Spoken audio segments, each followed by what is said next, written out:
Hey, sorry for the interruption. Back to the graph now. We just talked about rate of change and how we could find in our table here. Plus 3, plus 1. So we know a rate of change would be change in output over change in input. And we get 3 over 1.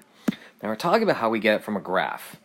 Now I was mentioning that outputs, we'd like to call them y. We love to call them y before we start dealing with this whole function stuff.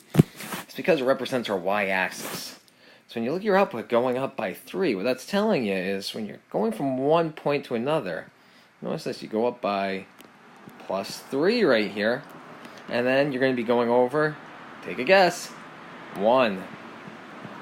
That would be a rate of change in the graph. That's what we're looking for here. So what you're going to be doing is you're going to be finding your rate of change in the graph as well as the table. So again, I can show you here again.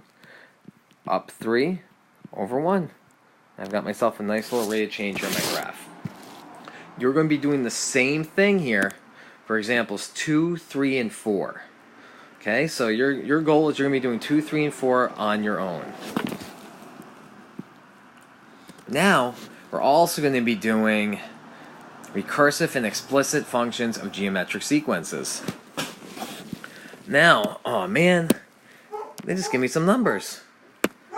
However, I can make a table out of this. Guess what? It's not that hard. Put a line up here, line up here. Oh, could have been better. You hear my dog in the background? Don't mind her.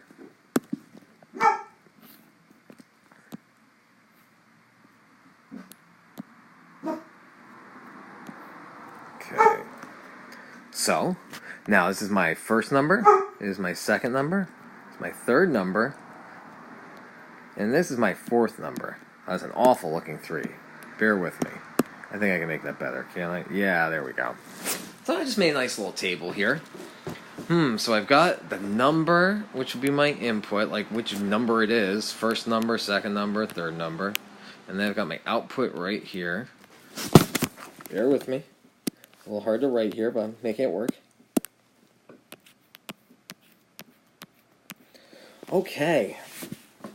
So if I look at my rate of change here, 2 to 4, 4 to 8, 8 to 16, going times 2 each time. Now, our initial value is important. Remember, we like to work back to that initial value. What I think I'm going to do is I'm even going to just write the table over here. Just because it's so messy over there, I want to give it a little bit of space. So I've got my x, and I've got my f of x. So again, my first number was 2. Second number 4, third number 8, fourth number 16. And I noticed my rate of change was times 2.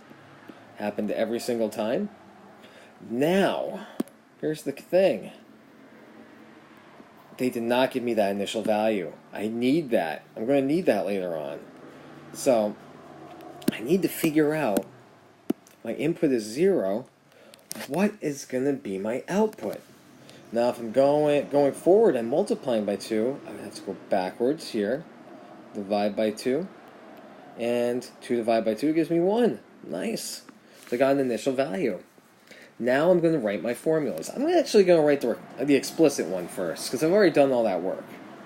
Now this is an exponential function or a geometric sequence, which means I'm going to have an output equaling something times something to the x power, because when it's exponential or geometric, my input's going to be an exponent. So now let's see, what value do I start with here? My initial value, well, my input's 0, my output's 1.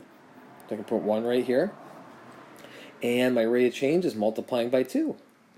So then I get times 2, and I have myself a nice explicit formula, which is great. Now my recursive formula. Let's see, I can even write out in words first. I like doing that. I take my previous output, and then I multiply it by 2. That's what I'm seeing right here. Okay. So what I'm just going to do is I'm going to change this to function notation. Now hopefully we're getting the hang of this. When I see previous output in function notation, I would write f of x minus 1. Because it's not telling me about my output now, which is f of x. It's telling me about the one before. And to each one before, I am multiplying by 2. So I have myself a nice recursive formula. So I have a recursive function, and I've got an explicit function. Look how good you guys are. And hopefully you're doing this right along with me. I just did number 6. Oh, they want me to graph it too. That's not too hard. Graphing's going to be pretty easy. I'm just going to shove this over. I'm going to shove this off to the side here. Gotta love notability, right? Get rid of this table. Here's the thing about your graph. It doesn't have to be too crazy, right? I know if it's geometric or exponential, I'm going to have a curve. That's it. And I know my initial value right here, 0, 1. I'm going to plot that on my curve. 0, 1. Got a nice starting point. And I can plot a couple more points too. I don't have to go crazy here. Maybe no, I'm going to keep it like this. So I'll do 1, 2. And then up here, I will do 2, 4. And that's good enough for what we're doing. All we need to see is that curve, and all I have to do is put a few ordered pairs on there. And that's all we're looking for. So using the same strategy, you are going to do number 6 as well. Alright. Now you also have 7 and 8. I would like you to try these. I think you can handle it. Word problem. I can even get you started on one. Right here we have... Oh, I don't want to stop. We have Claire has $300 in her account. She decides she's going to take out half of what is left in there at the end of each month. Alright. So they're nice here. They tell us what we're going to be starting with. So we're going to make a table. Always make a table. It's always a good start. Now, at the beginning of the month, which means no months have gone by, 0 months have gone by, she's got $300 in there. After a month, she takes out half of her money. How am I going to figure that out? I could divide by 2, or I could multiply by a half. It's the same thing. So I could write this either way. I'm going to do times a half, though. I want to get in the habit of doing that. So that's just times 1/2. So, month 2, she does the same thing. She's going to take out half, which is what's half of 150? 75. You're welcome. I know I did some math for you there. So I got you started with a nice little recursive formula. Alright, so now by recursive, when I'm doing each previous output, I'm multiplying it by a half. So if it's recursive, I could do previous output times a half, but we're better than that now. We don't have to write previous output. We know whenever we write previous output, we are going to use f of x minus 1.